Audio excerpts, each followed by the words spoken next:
Senator Paul is recognized. You know, advocates of change are beseeching Congress for federal regulation of college sports. Really? Be careful what you wish for.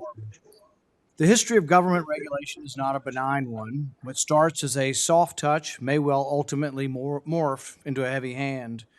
What happens if the Democratic Socialists of America win? Will universities become co ops or communes? Will presidents and secretaries and coaches and players' salaries be equalized? Be careful what you wish for. I think it's a terrible, rotten, no good idea to federalize college sports. The NCAA should promulgate their own rules.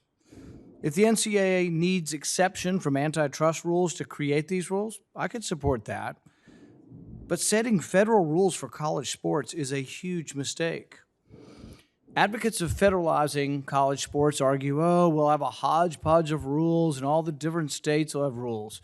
We hear this from the business community, and I have opposed it steadfastly. Federalizing the rules is a mistake. You may start out with rules you like, but they may well morph into something that's intolerable. The argument also ignores that the NCAA is particularly poised to promulgate nationwide rules because losing membership in the NCAA is a significant cudgel to enforce a nationwide rule on name, image, and likeness. I would propose that the NCAA can do this on themselves, but we should not involve Washington. We should not involve Congress.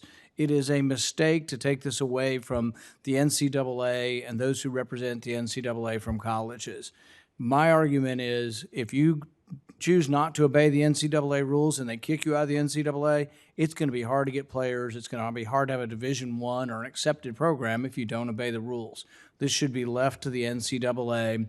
I don't think anybody on the committee agrees with me, so I won't ask any questions, and I'll only take a couple of minutes. But I would suggest if we do another hearing like this, we ought to get somebody on the committee who actually thinks it's a bad idea to federalize college sports and that there is an argument that could be made for the NCAA doing this on their own. Thank you, and I yield back my time. I thank Senator Paul.